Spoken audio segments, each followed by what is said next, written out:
നമസ്കാരം. Insulin resistance എല്ലാവരെയും ആശങ്കപ്പെടുത്തുന്ന ഒരു വിഷയമാണ്.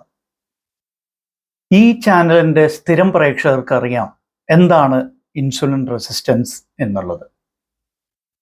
അല്ലെങ്കിലും നമ്മുടെ ശരീരം ഉൽപ്പാദിപ്പിക്കുന്ന സ്വാഭാവികമായ ഇൻസുലിനോട് ശരീരത്തിന്റെ കോശങ്ങൾ പ്രതിരോധിക്കുന്ന അവസ്ഥയാണ് ഇൻസുലിൻ റെസിസ്റ്റൻസ് എന്ന് പറയുന്നത് എന്നുള്ളത് എല്ലാവർക്കും അറിയാവുന്ന ഒരു കാര്യമാണ്. എന്നാൽ ഈ ഇൻസുലിൻ റെസിസ്റ്റൻസ് ആരംഭഘട്ടങ്ങളിൽ, അതായത് ഇൻസുലിൻ റെസിസ്റ്റൻസ് ഒരു പൂർണ്ണ രോഗമായി മാറുന്നതിന് മുമ്പ്, പ്രമേഹമായി മാറുന്നതിന് മുമ്പ് ഇതിനെ എങ്ങനെ തിരിച്ചറിയാൻ സാധിക്കും എന്നുള്ളത് വ്യക്തമല്ല. തിരിച്ചറിയാനുള്ള മാർഗങ്ങളുണ്ടോ? തീർച്ചയായിട്ടും ഉണ്ട്. ഇപ്പോൾ ഉദാഹരണം, കാലാകാലങ്ങളായിട്ട് ചെയ്തുകൊണ്ടിരിക്കുന്ന ഒരു പരിശോധനയാണ് HOMA-IR എന്ന് പറയുന്ന ഒരു പരിശോധന. ഈ HOMA-IR എന്ന് പറയുന്ന മറ്റൊന്നുമല്ല, homeostatic model assessment of insulin, അല്ലെങ്കിൽ homeostatic model assessment for insulin resistance എന്നുള്ളതാണ് അതിൻ്റെ ഒരു ഫുൾ ഫോം. പക്ഷേ അതിനൊരു പ്രശ്നമുണ്ട്. ഇത് ലബോറട്ടറികളിൽ അല്ലെങ്കിൽ ഗവേഷണ സ്ഥാപനങ്ങളിലൊക്കെ ചെയ്യാൻ പറ്റും എന്നല്ലാണ്ട് സാധാരണ നമ്മുടെ ചികിത്സയുടെ ഭാഗമായി അല്ലെങ്കിൽ വിലയിരുത്തലിൻ്റെ ഭാഗമായിട്ട് ഇതിനെ ചെയ്യാൻ സാധിക്കില്ല. ഈ ഒരു പരിശോധന ചെയ്യാൻ അത്ര എളുപ്പമല്ല. കാരണം ഇതിൽ ഫാസ്റ്റിംഗ് ഇൻസുലിൻ എടുക്കണം, ഫാസ്റ്റിംഗ് പ്ലാസ്മ ഗ്ലൂക്കോസ് എടുക്കണം, പിന്നെ ഇതെല്ലാം കൂടി ഫാസ്റ്റിംഗ് ഇൻസുലിൻ അങ്ങനെ കൃത്യമായിട്ട് എല്ലായിടത്തും ചെയ്യുന്ന ഒരു പരിശോധനയല്ല, സ്ഥിരമായിട്ട് എല്ലായിടത്തും ചെയ്യാൻ സാധ്യമല്ല.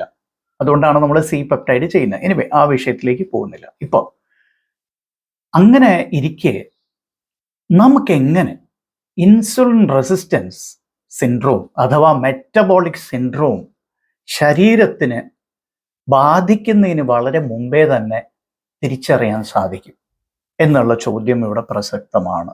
എങ്ങനെയാണ് തിരിച്ചറിയാൻ പറ്റുക? അതിന് വളരെ ലളിതമായ ഒരു പരിശോധനയുണ്ട്. പരിശോധനയല്ല, ഒരു കാൽക്കുലേഷൻ ആണെന്നും കണക്ക് കൂട്ടിയെടുക്കുന്ന ഒരു കാര്യമാണ്.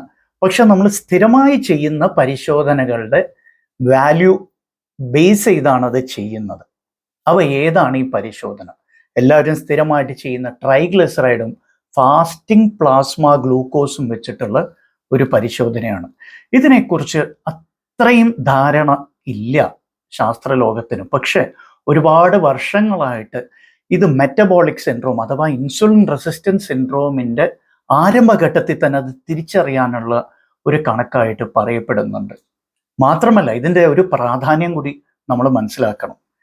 ഇൻസുലിൻ റെസിസ്റ്റൻസ് സിൻഡ്രോമിൽ ഏറ്റവും കൂടുതൽ ബാധിക്കപ്പെടുന്നത് രക്തധമനികളാണെന്നുള്ളത് നമുക്കറിയാം. ഈ ധമനികൾ കട്ടിയായി വരുന്നതിൻ്റെ ഫലമായിട്ടാണ് പല സങ്കീർണതകളും ഇതിനുണ്ടാവുന്നത്. അത് കണ്ണിനും ഹാർട്ടിനും കിഡ്നികൾക്കും കാൽപാദത്തിനും എന്നും വേണ്ട ശരീരത്തിലെ സകലമാന അവയവങ്ങളെയും ബാധിക്കുന്നത് ഈ രക്തക്കുഴലുകൾ കട്ടിയായി വരികയും അത് കാരണം ഈ രക്തധമനികളിലൂടെ രക്തചംക്രമണം കൃത്യമായിട്ട് നടക്കാത്തതിനാണ്. ഇൻഫാക്ട് പ്രമേഹം മരണത്തിലേക്ക് നയിക്കുന്നതിന് പ്രധാന കാരണം കാർഡിയോവാസ്കുലർ ഡിസീസാണ്. അതായത് ഹൃദയ സംബന്ധമായ രക്തചംക്രമണം സംബന്ധമായ പ്രശ്നങ്ങളാണ്.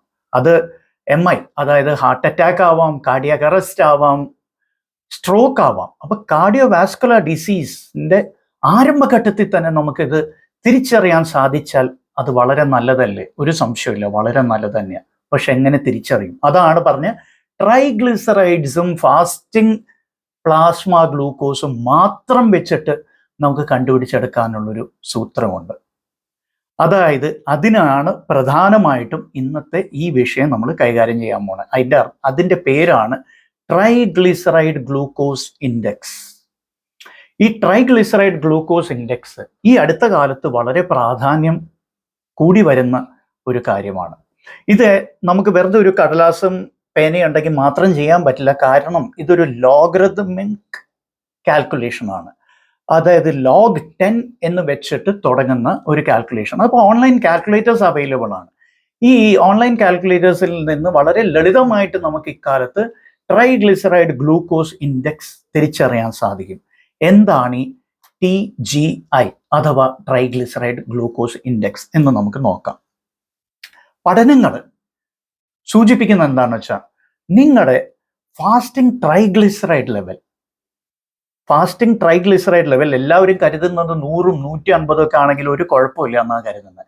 പക്ഷേ ഈ ട്രൈഗ്ലിസറൈഡ് ഗ്ലൂക്കോസ് ഇൻഡെക്സിൽ നിങ്ങളുടെ ഫാസ്റ്റിംഗ് ട്രൈഗ്ലിസറൈഡ് ലെവൽ 96 അതിനോ കൂടുതൽ ഉണ്ടെങ്കിൽ, glucose level fasting plasma glucose 86 അതിനോ കൂടുതൽ ഉണ്ടെങ്കിൽ കാലക്രമേണ നിങ്ങൾക്ക് ഇൻസുലിൻ റെസിസ്റ്റൻസ് വരാനുള്ള സാധ്യത കൂടുതലാണ് അത്ര.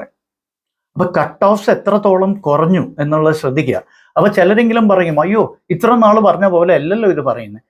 ഇത് പറയുന്നത് ഈ വിഷയം കൈകാര്യം ചെയ്യുന്നതിൻ്റെ പ്രസക്തി മാത്രമാണ്. ഈ വിഷയം കൈകാര്യം ചെയ്യുന്നതിൻ്റെ ഭാഗമായിട്ട് മാത്രമാണ് ഈ കട്ട് ഓഫ്സ് പഠനങ്ങളിലൂടെ വന്നതായിട്ട് ഞാൻ പറയുന്നത്.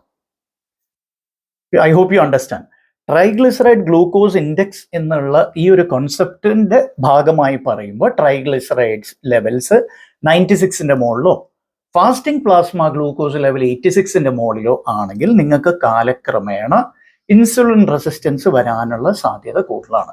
അതിലുപരി ഈ ലെവൽ നിങ്ങൾക്കുണ്ടെങ്കിൽ, ഈ ലെവലോ അതിൻ്റെ മുകളിലോ നിങ്ങൾക്കുണ്ടെങ്കിൽ നിങ്ങൾക്ക് സാവധാനം വാസ്കുലർ ഡിസീസ്, അത് മാക്രോ വാസ്കുലർ ഡിസീസ് ആണ് കൂടുതൽ, അത് വരാനുള്ള സാധ്യത കൂടുതലാണ് എന്ന് പഠനങ്ങൾ തെളിയിക്കുന്നുണ്ട്. അപ്പോൾ ഇനി നമുക്ക് ഇതിൻ്റെ ആക്ച്വൽ കട്ട് ഓഫ്സിലേക്ക് പോവാം. ആക്ച്വൽ കട്ട് ഓഫ്സ് വരുന്നത് 7.8 to 8.8 എന്നുള്ളൊരു രീതിയിലാണ്. ഇവിടെ ഒരു വ്യത്യാസം നമ്മൾ മനസ്സിലാക്കേണ്ടത്, സ്ത്രീകളിലും പുരുഷന്മാരിലും ഇത് രണ്ടും വ്യത്യസ്തമാണ്. ഓർമ്മ, it is not the same. Gender differences ഉണ്ട്, സ്ത്രീകളിലും പുരുഷന്മാരിലും ഇതിന് ജെൻഡർ ഡിഫറൻസസ് ഉണ്ട്. പക്ഷെ ഇരു കൂട്ടരിലും വളരെ ഹൈ സ്പെസിഫിസിറ്റി ആൻഡ് സെൻസിറ്റിവിറ്റി ഉള്ള ഒരു ബയോ മാർക്കറാണ്, ഇൻസുലിൻ റെസിസ്റ്റൻസിനുള്ള ഒരു ബയോ മാർക്കറാണ് ഈ പറയുന്ന ട്രൈഗ്ലിസറൈഡ് ഗ്ലൂക്കോസ് ഇൻഡെക്സ്.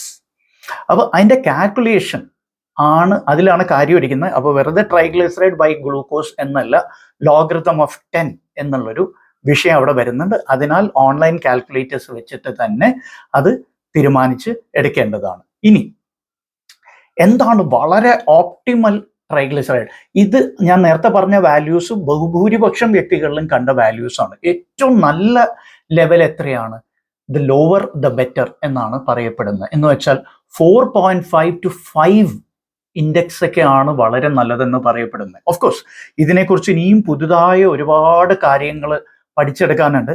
പക്ഷെ ഇതൊരു പുതുമയുള്ള കാര്യമൊന്നുമല്ല. ഈ പറയുന്ന triglyceride glucose index has been around for decades, ഒരുപാട് പതിറ്റാണ്ടുകളായിട്ട് ഉള്ളതാണ്. പക്ഷെ ഇപ്പോഴാണ് നമ്മൾ ഈ പറയുന്ന കോൺസെപ്റ്റ്, അതായത് ഇൻസുലിൻ റെസിസ്റ്റൻസ് എന്നുള്ള കോൺസെപ്റ്റിനെ കുറിച്ച് കൂടുതൽ പ്രാധാന്യം കൊടുത്തിട്ട് ഇതിനെക്കുറിച്ച് മനസ്സിലാക്കാൻ ശ്രമിക്കുന്നത്. ഇതുവരെ നമ്മൾ എന്താ ചെയ്തുകൊണ്ടിരുന്നത്? പ്രമേഹം വരുമ്പോൾ അതിനു വേണ്ടി മരുന്നുകൾ കഴിക്കുക എന്നുള്ളത്. ഇപ്പോഴാണ് യഥാർത്ഥത്തിൽ പ്രിവെൻഷൻ, പ്രൈമറി അല്ല പ്രൈമോഡിയൽ പ്രിവെൻഷൻ എന്ന് പറയുന്ന ഒരു കോൺസെപ്റ്റിലേക്ക് പോകുന്നത്. ആ കോൺസെപ്റ്റിലേക്ക് പോകുമ്പോഴാണ് ഇങ്ങനത്തെ കാര്യങ്ങൾ വളരെ പ്രധാനമായിട്ട് നമ്മൾ കാണേണ്ടത്. അപ്പോൾ ഇൻസുലിൻ റെസിസ്റ്റൻസിൻ്റെ ഏറ്റവും പ്രധാനപ്പെട്ടതും ഏറ്റവും ലളിതമായിട്ട് നമുക്ക് ചെയ്യാവുന്ന ടെസ്റ്റുകൾ ഏതാണ് എന്ന് ചോദിച്ചാൽ ഓർമ്മ വയ്ക്കുക, ട്രൈഗ്ലിസറൈഡ് ഗ്ലൂക്കോസ് ഇൻഡെക്സ് എന്നുള്ളൊരു പരിശോധനയാണ് ചെയ്യേണ്ടത്. ഇനിയിപ്പോൾ അതിൻ്റെ റിപ്പോർട്ട് കണ്ടിട്ട് ആശങ്കപ്പെടേണ്ടതൊന്നുമില്ല. ബിക്കോസ് ഇത് ആദ്യഘട്ടങ്ങളിൽ വരുന്ന മാറ്റങ്ങൾ. ഇപ്പം നമ്മൾ ഇൻ്റർവ്യൂൻ ചെയ്താൽ നിങ്ങൾ ചോദിക്കുന്ന എപ്പോഴും ഒരു $1 million ക്വസ്റ്റ്യൻ ഉണ്ടല്ലോ, നിങ്ങൾ ഡോക്ടർമാരെപ്പോഴും മരുന്നുകളെ കുറിച്ച് പറയും, പക്ഷെ എങ്ങനെ പ്രമേഹം വരാതിരിക്കാൻ ചെയ്യണം, എന്തൊക്കെ ചെയ്യണം, എന്താണ് പ്രതിരോധ മാർഗങ്ങൾ എന്ന് ചോദിച്ച ചോദ്യത്തിനാണ് ഇന്ന് ഉത്തരം കണ്ടെത്തിയിരിക്കുന്നത്. അപ്പൊ പ്രമേഹം വരാതിരിക്കാനും പ്രമേഹത്തിന്റെ പ്രശ്നങ്ങൾ, സങ്കീർണതകൾ വരാതിരിക്കാനും എന്താണ് ചെയ്യേണ്ടത്? നിങ്ങൾ എന്തൊക്കെയാണെങ്കിലും മിക്കവാറും എല്ലാവരും ഏതാണ്ട് 25-30 വയസ്സ് കഴിയുമ്പോൾ ലിപ്പിഡ് പ്രൊഫൈൽ നോക്കാറുണ്ടല്ലോ. അപ്പോൾ ട്രൈഗ്ലിസറൈഡ് ലെവൽ എന്തായാലും നിങ്ങളുടെ കയ്യിലുണ്ടാവും. ഫാസ്റ്റിംഗ് പ്ലാസ്മ ഗ്ലൂക്കോസും നിങ്ങളുടെ കയ്യിലുണ്ടെങ്കിൽ നിങ്ങൾക്ക് എളുപ്പം ഇത് നോക്കിയെടുക്കാവുന്നേ ഉള്ളൂ. എന്നിട്ട് നിങ്ങളുടെ ഡോക്ടറോട് ഈ കാര്യം സംസാരിക്കുക. തീർച്ചയായിട്ടും ഇതിനെക്കുറിച്ച് പുതിയ അറിവ് വരുന്നതനുസരിച്ച് നിങ്ങളോട് ഷെയർ ചെയ്യുന്നതായിരിക്കും. അതിനുള്ളിൽ നിങ്ങൾ ഈ വീഡിയോ ഷെയർ ചെയ്യാൻ മറക്കരുത്. ലൈക്ക് അമർത്തുക. അതിന് ചിലവൊന്നുമില്ല കേട്ടോ. ഈ സബ്സ്ക്രിപ്ഷൻ എന്ന് പറയുന്ന സാധനത്തിന് യാതൊരു ചിലവുമില്ല. നിങ്ങൾക്ക് ഒറ്റ പൈസ നഷ്ടപ്പെടുവാനൊന്നും പോകുന്നില്ല. ഇത് ഏതെങ്കിലും പുസ്തകത്തിനൊക്കെ പരിക്കാരാവുന്ന പോലെയല്ല. So it is free and please do it. It helps us a lot. Thanks for watching. Bye-bye.